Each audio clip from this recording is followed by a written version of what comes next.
A Ucrânia conseguiu virar o jogo nas negociações. A Europa está pronta para fazer o máximo por nós. O Ocidente está entrando na Ucrânia. Os exércitos da OTAN já estão prontos para agir. Uma introdução relâmpago das forças. Londres e Paris colocaram suas cartas na mesa. O principal trunfo está sendo preparado. Uma decisão que Putin temia mais do que tudo. Isso não é conversa fiada. É o fim da guerra a nosso favor. O SBU foi desencadeado e o que era considerado sagrado para o Kremlin foi destruído com audácia e brilhantismo. O Varshavianka foi apenas um aquecimento antes do furacão da retribuição. Isso mantinha todos no Kremlin acordados à noite. Choque! Os russos celebrarão o ano novo e frio da Crimeia. O novo plano das Forças Armadas da Ucrânia atinge o coração da Federação Russa. A luz está se esvaindo, o calor está se esvaindo e o colapso total já está à porta. Nesse exato momento, chegaram notícias incríveis de Kupiansk. Os invasores se amontoam nos porões. Não há volta atrás. Falaremos mais sobre isso adiante nesta edição. Ponto quente. Urgência. Palavras ações. Europa defendeu a Ucrânia. União Europeia apresentou um plano de garantias de segurança. Os países-chave divulgaram pontos que devem proteger firmemente a Ucrânia. O pêndulo balançou bruscamente para o lado de Kiev. Veja agora mesmo o que exatamente está previsto no plano. Das palavras à ação. A Europa apresentou seu plano de garantias de segurança para a Ucrânia. Mais de uma dezena de líderes dos principais países da UE divulgaram 6 pontos de um documento que, no futuro, deve proteger nosso país. Precisamos analisar quais garantias de segurança são realmente concretas. Não podem ser apenas papéis ou promessas. Devem ser tropas reais, capacidades reais, para que a Ucrânia possa se defender. Precisamos entender que o Donbas não é o objetivo final de Putin. Se eles tomarem o Donbas, a fortaleza vai cair.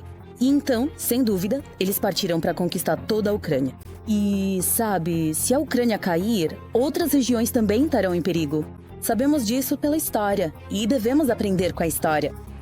Então, o primeiro ponto destacado pela UE é a necessidade de manter o efetivo atual do exército ucraniano.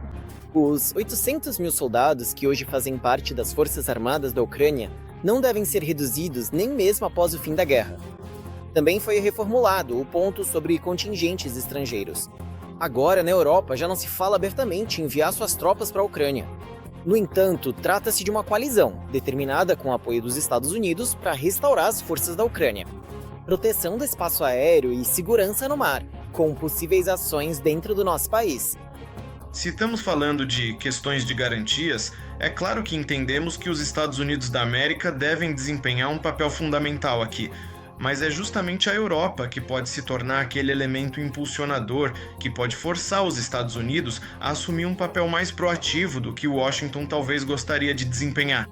Além disso, de acordo com o documento, o período pós-guerra, a Ucrânia deve possuir um mecanismo de monitoramento de ameaças, também sob a égide dos Estados Unidos, para alerta precoce de ataques, registro de violações e possibilidade de resposta a elas. Portanto, aquela desmilitarização em si não está prevista. Esse é realmente um acordo substancial e de longo alcance, que não tínhamos antes. Ou seja, que tanto os europeus quanto os americanos estão prontos juntos. Como disse o presidente Zelensky, referindo-se ao artigo 5 do Tratado da OTAN, apresentar garantias de segurança para a Ucrânia. Na minha opinião, isso é realmente um progresso significativo. E o lado americano também assumiu compromissos políticos e futuramente jurídicos de fazer isso. Quase o ponto mais importante do acordo é o quarto. Assim, os aliados europeus e os UA, em caso de um novo ataque, se comprometem a reagir com meios militares, de inteligência, econômicos e diplomáticos. E é aqui que surgem mais dúvidas. Afinal, o conceito do documento ainda prevê sua concordância com Moscou. Não está claro por que a Rússia concordaria com essas condições, já que, na prática, o que nossos parceiros ocidentais estão propondo hoje compensa uma série de mecanismos que a Ucrânia poderia obter na área de segurança caso ingressasse na OTAN.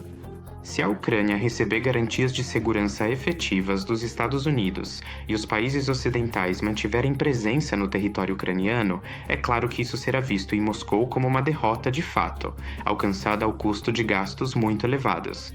Nos 2 últimos pontos, os parceiros garantem investimentos para a reconstrução da Ucrânia e a continuidade dos esforços para obter reparações da Rússia, além de apoiar a entrada da Ucrânia na União Europeia.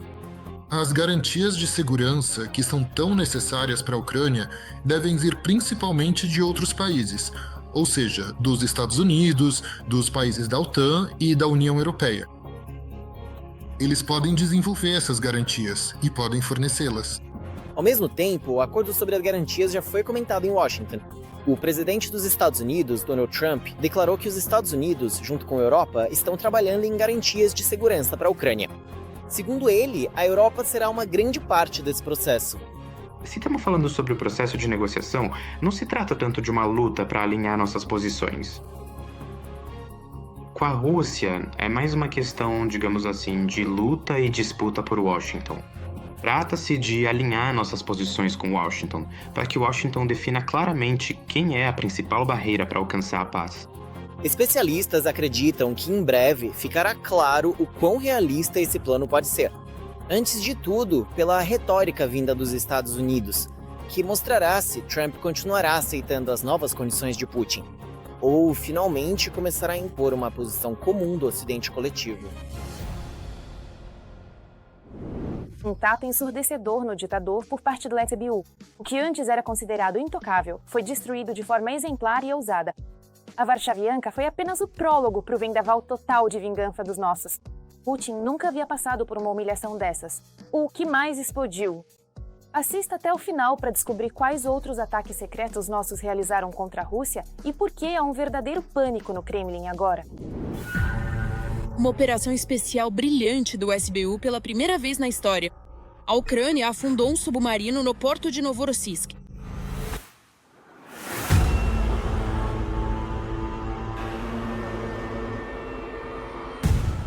Os Sapsia Baby explodiram o submarino da classe Varshavianka. Ele sofreu danos críticos e está praticamente fora de operação. É praticamente um corpo d'água fechada. Na verdade, existem 4 corpos d'água fechados onde é possível caçar a frota russa. São o Mar Cáspio, o Mar Negro, o Mar de Azov e o Mar Báltico. Esses são os 4 mares quentes onde temos acesso, pelo menos. E neles é possível afundar toda a frota naval russa. A bordo do submarino havia 4 lançadores de mísseis de calibre, com os quais o inimigo ataca o Kremlin. Graças ao SBU, a Marinha da Federação Russa perdeu centenas de milhões de dólares em um instante. Quanto custa um bet? Bom, algumas centenas de milhares de dólares. Bem, com base em um certo valor. E quanto custa um submarino? Algumas centenas de milhões de dólares. Um submarino desse pode custar $500 milhão. O submarino explodido foi forçado a permanecer no porto de Novorossiysk devido às operações especiais bem-sucedidas dos drones marítimos de superfície Sea Baby. Esses drones expulsaram navios e submarinos russos da Baía de Sebastopol, na Crimeia temporariamente ocupada. Os drones submarinos atingiram a parte traseira. A Rússia não possui instalações de reparo no Mar Negro e não pode transportar o submarino para outro local, já que é muito grande para a rede de canais da Federação Russa. A SBU nos encanta com suas operações especiais exclusivas. Plataformas petrolíferas foram atacadas 3 vezes em uma semana. No Koyok, no Mar Cáspio, no campo de Korchadin. Segundo fontes, o ataque danificou equipamentos essenciais e interrompeu os processos de produção. Anteriormente, drones do SBU atacaram a plataforma petrolífera Filanovsk, que Putin inaugurou com tanta solenidade. Querido Vladimir Vladimirovich, o depósito de Filanovsk foi inaugurado. Parabéns. Parabéns a todos. Obrigado. Obrigado. Boa sorte. O trabalho é muito maior para 50 anos. Espero que você continue a trabalhar com tanta dedicação e com a mesma qualidade. Tudo de bom. Como resultado do ataque, a produção de petróleo e gás foi interrompida em mais de 20 países. Poços que ela atende. Drones marítimos Sea Baby também estão desativando os petroleiros fantasmas russos. O Deshen, sob a bandeira das Ilhas Comores, navegava em velocidade máxima com o transponder desligado e seguia na zona econômica ucraniana em direção ao terminal portuário de Novorossiysk.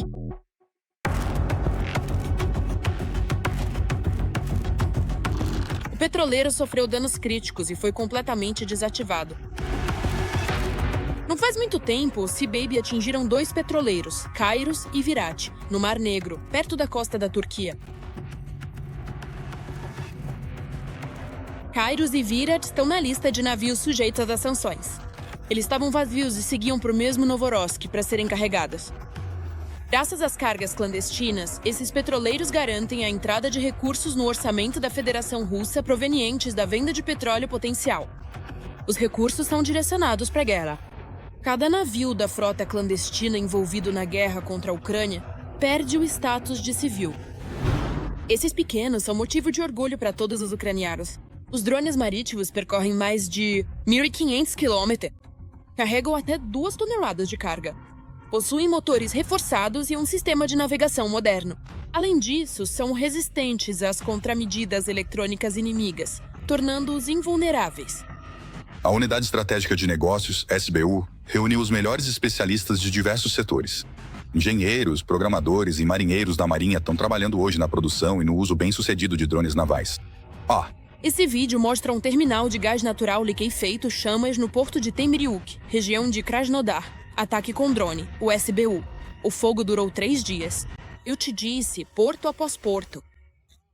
Uma amiga muito querida chegou. Não fui eu quem fez isso. Os drones do SBU já atingiram várias vezes depósitos de petróleo na Crimeia, anexada pela Rússia.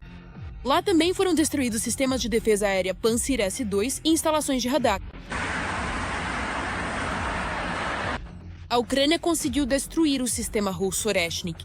A destruição foi total. Apenas os presidentes de alguns países sabiam dos resultados da operação bem-sucedida, afirmou o chefe do SBU. Nós não divulgamos isso. Mas, resumindo, um dos 3 Oreshniks foi destruído com sucesso no território deles, em Kapustin. E, claro, a operação inigualável do SBU, chamada Teia de Aranha, que deixou o Kremlin em choque.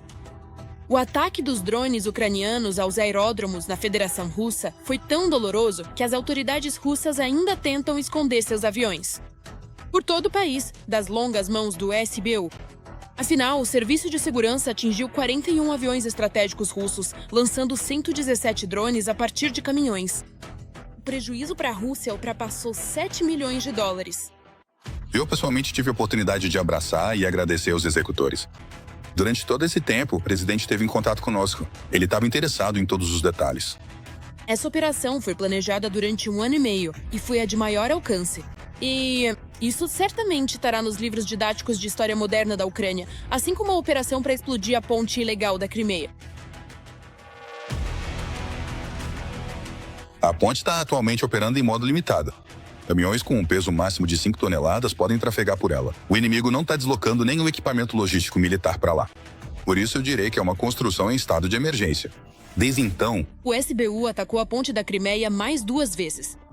A operação especial foi um verdadeiro tapa na cara das ambições imperiais de Putin. E também cortou a artéria logística pela qual os ocupantes transportavam armas e munições. Os propagandistas russos estão horrorizados com o fato de que o SBU consegue fazer tudo de forma tão brilhante, coordenada e precisa, enquanto os agentes do FSB não conseguem detê-los. Vale destacar a decisão tomada por Zelensky de aumentar o efetivo do SBU em 10 mil pessoas. Esse é um sinal muito sério, que indica que a Ucrânia planeja, em uma base de longo prazo, tanto durante o atual conflito quanto após o seu término, realizar operações de sabotagem e terrorismo em grande escala contra a Federação Russa.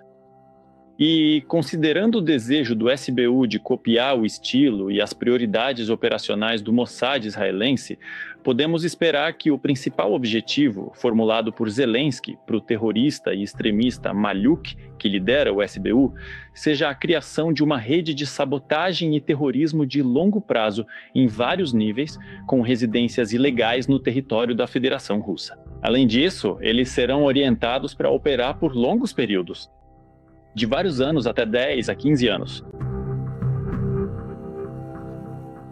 Explosão. O Ocidente está entrando na Ucrânia.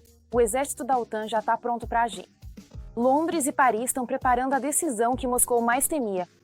A Grã-Bretanha ativou o modo de implantação relâmpago das forças.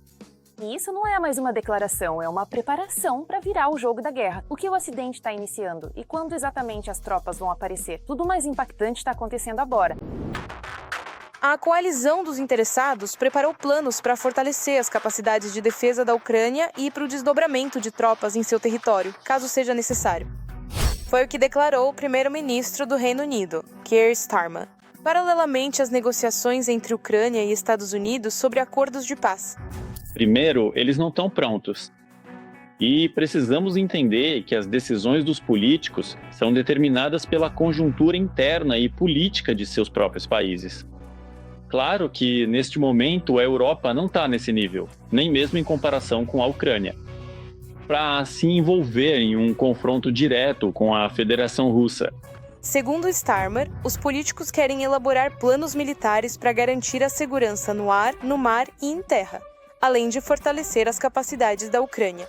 Foi informado que um oficial britânico de 2 estrelas já foi designado para comandar as tropas. Preparar-se, pelo menos no nível da Ucrânia. Até o presente momento, eles realmente não estão conseguindo alcançar seus objetivos.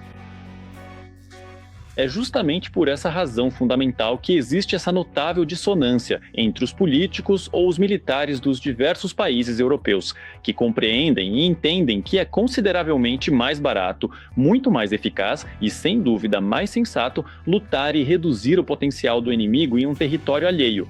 Neste caso específico, para eles, esse território estratégico é a Ucrânia. Mas, no entanto, essa perspectiva pode variar significativamente. A lógica, é claro, dita uma coisa aqui. No entanto, a conjuntura política, por sua vez, determina algo completamente diferente. Não é por acaso que o primeiro-ministro britânico especificou que os planos incluem o envio de tropas militares ao território da Ucrânia somente se necessário. Talvez após a assinatura de um cessar-fogo, dependendo ainda das condições, depois disso será possível voltar a esse assunto, para a análise dessa questão. E então, ou seja, já com garantias adicionais dos Estados Unidos. Se houver condições para esse cessar-fogo, se as inteligências deles relatarem a estabilidade desse cessar-fogo, então eles poderão nos enviar um contingente, o que no geral não é ruim, porque nós poderíamos desafogar, digamos assim, algumas regiões, algumas direções. Claro, isso seria no oeste da Ucrânia. E poderíamos redirecionar forças de lá para a margem esquerda do Dnieper. No momento, a prioridade para o Reino Unido é a questão de saber se será possível alcançar uma paz justa e duradoura. O chefe do Estado-Maior do Exército de Terra francês, General Pierre Chiu, declarou que a França pode estar pronta para enviar suas forças à Ucrânia, já em 2026, como parte das garantias de segurança. Para isso, já foi criada uma reserva de cerca de 7 mil militares, que podem ser deslocados em um período de 12 horas a 5 dias. Ao mesmo tempo, eles planejam enviar suas tropas para a Ucrânia, os Estados Unidos da América. Veja, digamos assim, a Europa, França, Alemanha ou Reino Unido, eles podem se dar ao luxo de se esconder atrás das costas da Ucrânia, mas os Estados Unidos não têm esse luxo. E, claro, acho que quando a situação se estabilizar, poderá ser algo como a próxima missão Unifier. Desdobrem suas forças na Ucrânia. No total, cerca de 30 estados da coligação concordaram. Segundo suas declarações, isso acontecerá imediatamente após um cessar-fogo, na forma de uma trégua ou acordo de paz. Shot. Ano novo na escuridão e no frio Trarossa. É para isso que tudo tá caminhando. Ataques precisos e letais das Forças Armadas da Ucrânia estão destruindo o setor energético da Rússia. As luzes se apagam, o calor desaparece, o apagão bate à porta. Qual a dimensão que o colapso energético poderá atingir? Olhar. Hein? Na noite de 15 de dezembro, as Forças Armadas da Ucrânia atacaram a infraestrutura militar em Belgorod. A central termoelétrica local Luz também sofreu sérios danos.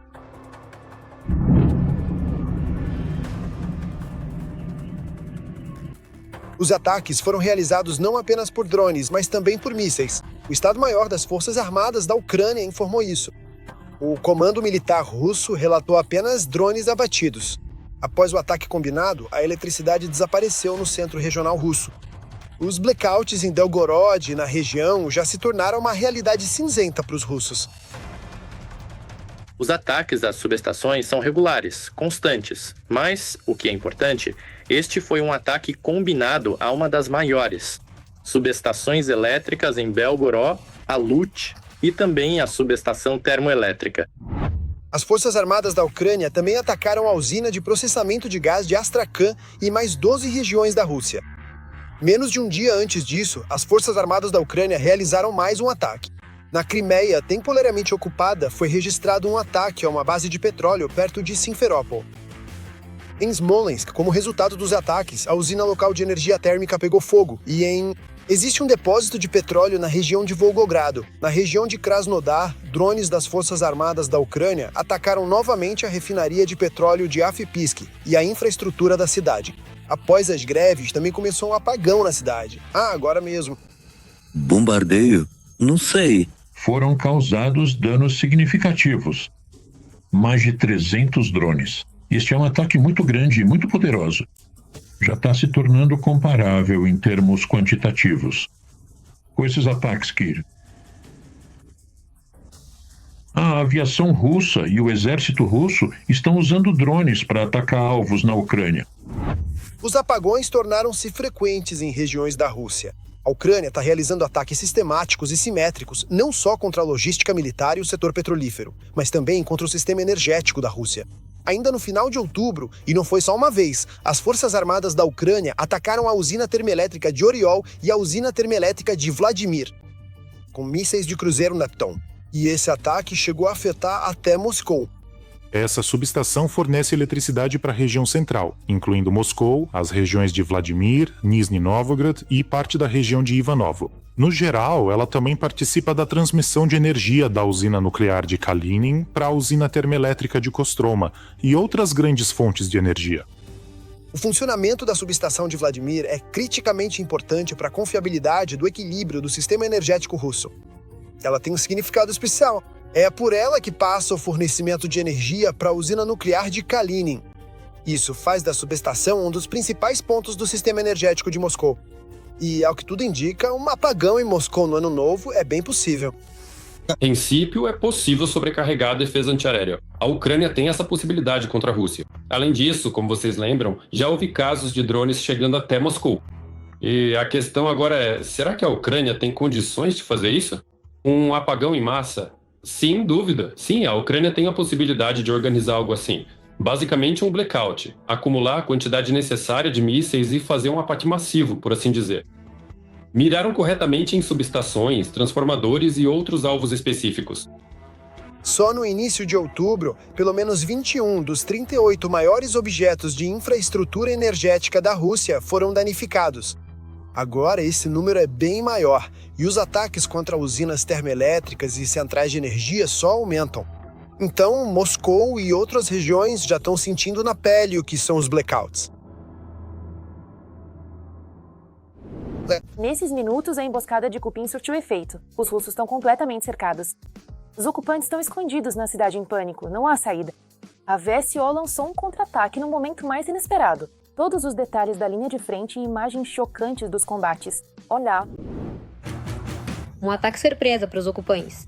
Drones do Serviço de Segurança da Ucrânia atingiram um submarino no porto de Novorossiysk.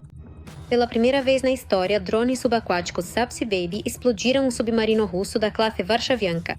Como resultado da explosão, o submarino sofreu danos críticos e está praticamente fora de operação. O valor de um submarino desse tipo é de cerca de 400 milhões de dólares.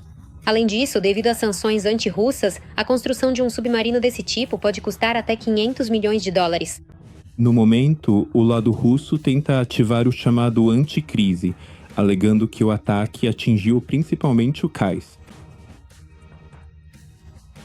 Vale ressaltar que dados das autoridades ucranianas e ocidentais indicam danos sérios ao submarino e a impossibilidade de utilizá-lo como portador de mísseis de cruzeiro para ataques ao território da Ucrânia.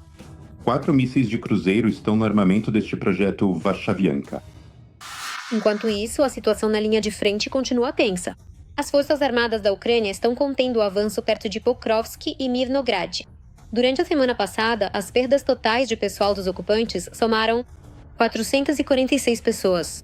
Está em curso uma operação para fornecer cobertura aérea às rotas logísticas terrestres nas proximidades da cidade. A aglomeração de Pokrovskaya é uma área urbana e industrial significativa, que representa um conjunto de cidades e vilas interligadas, formando um importante centro regional. Eles também estão aumentando a pressão sobre os distritos do sudoeste de Mirnograd. O principal objetivo dos ocupantes é tentar assumir o controle direto do local, forças de defesa da Ucrânia. Em primeiro lugar, a rodovia Pokros-Pavlograd. As tropas ucranianas também continuam os contra-ataques na direção de Kupiansk, destruindo as forças vivas do inimigo e retomando o território sob seu controle. No momento, ainda há algumas dezenas de invasores escondidos no centro da cidade. Os ocupantes russos ficaram completamente cercados no hospital central da cidade de Kupiansk. Isso foi relatado pelo movimento militar Atesh. No momento, estão sendo realizadas operações de busca e ataque em Kupiansk com o objetivo de eliminar os grupos de assalto dos ocupantes russos. Vale ressaltar que os grupos de assalto dos ocupantes estão completamente isolados da logística terrestre. A logística é garantida exclusivamente por drones pesados. Além disso, as forças de defesa da Ucrânia sabotaram a logística. Das tropas russas, estamos falando do chamado Tobo, que estava fora do alcance dos drones ucranianos de ataque e dos meios de artilharia de tubo e foguetes. Os combates continuam também no sul da Ucrânia. O exército russo intensificou os ataques em direção a Guliaipol e os ocupantes também podem se intensificar na direção de Orekov. Vale destacar a intensificação dos ocupantes russos na região de Vyakuli, com uma tentativa de avanço, respectivamente. Na região de Oretsk, a principal tarefa dos ocupantes é alcançar o controle de fogo, chegar à distância de controle de fogo sobre os bairros residenciais de Zaporizhia.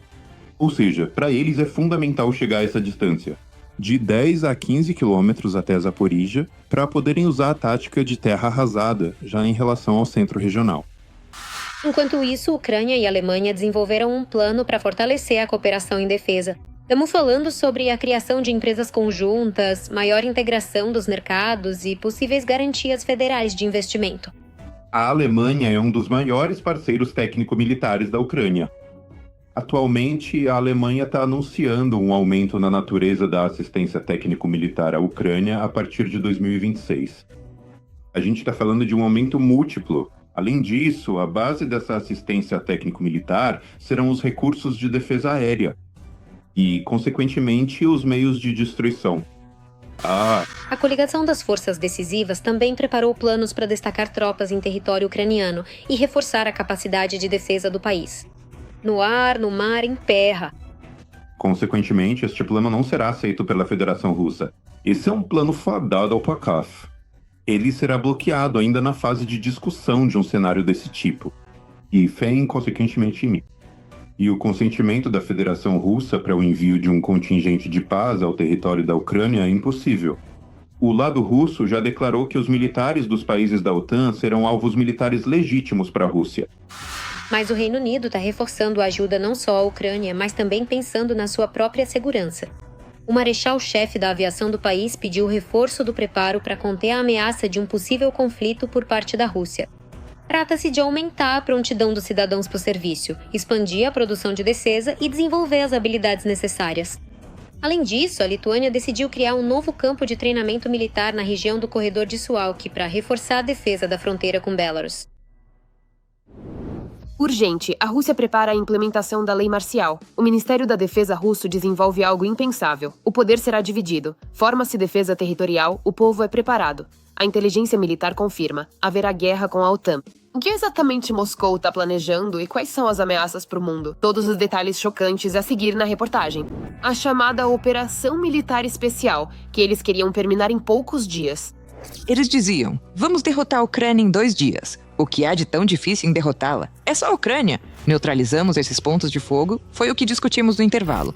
Agora isso está se transformando em lei marcial dentro da própria Rússia. O Ministério da Defesa da Rússia está sentindo que algo está errado, por isso propõe legalizar a criação de quartéis de defesa nas regiões da Rússia. Eles prepararam um projeto de lei federal. Na justificativa, disse que o documento foi elaborado levando em conta a experiência dos quartéis de defesa nas áreas ocupadas da Ucrânia. Sim, vale lembrar que nas áreas ocupadas, Putin já havia imposto a lei marcial em 2022. Mas agora já estão falando sobre territórios da Federação Russa. Para o Kremlin, isso é politicamente um risco enorme. Isso imediatamente destrói a narrativa da operação especial.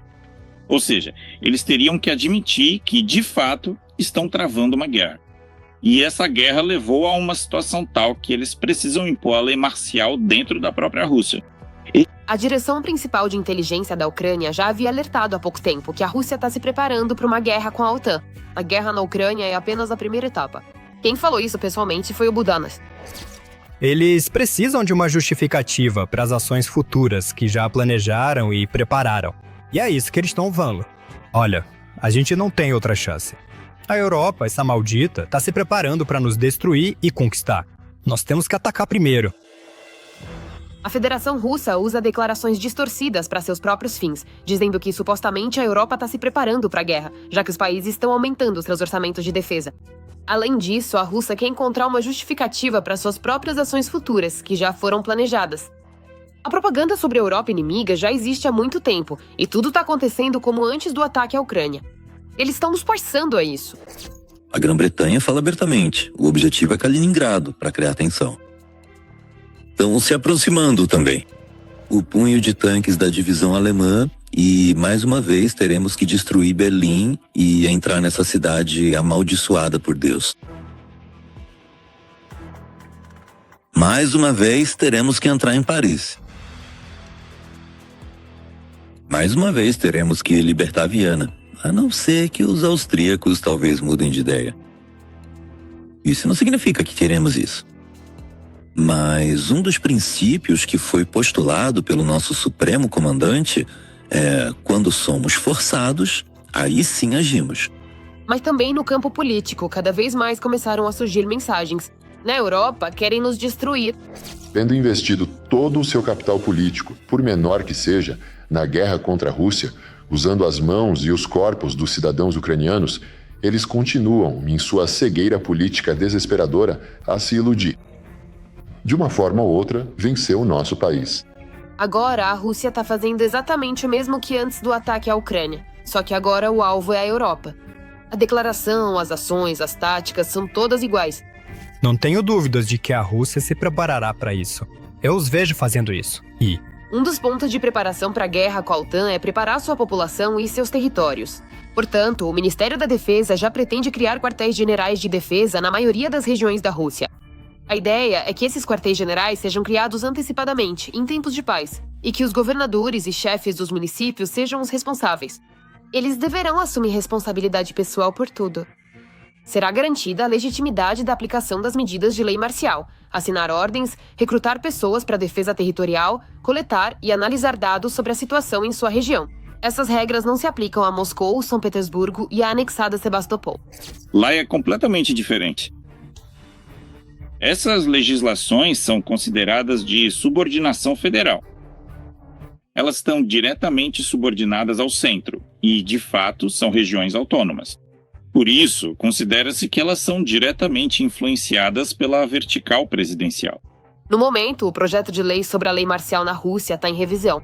Mas a Rússia já está se preparando ativamente hoje em dia. Mobilização, por exemplo, sem mobilização oficial. Estão recrutando contratados, voluntários, batalhões regionais, recrutamento em prisões, migrantes, territórios ocupados, não sei, até devedores, pessoas que devem pensão alimentícia. Militarização da economia. O complexo militar industrial está funcionando em 2 ou 3 turnos, e prioridade no financiamento do exército. A lei marcial na Rússia é um regime jurídico especial que é instaurado pelo presidente em todo o território do país, ou em regiões específicas em caso de agressão externa ou ameaça de tal agressão. Esse regime prevê a restrição dos direitos e liberdades de cidadãos e organizações na medida que as autoridades considerarem necessária para garantir a defesa e a segurança do Estado. E tá claro que, de fato, as autoridades russas fizeram de tudo para que, neste momento, a Rússia viva sob essas restrições. E o povo nem percebe a diferença, pois a propaganda funcionou tão bem que os russos têm certeza de que os inimigos supostamente já estão prontos para atacar. Os preparativos estão em andamento, a todo vapor. Só falta oficializar isso por lei. E é exatamente nisso que o Ministério da Defesa da Rússia está trabalhando agora. É isso por hoje. E para mais notícias quentes da linha de frente, fique ligado no próximo episódio.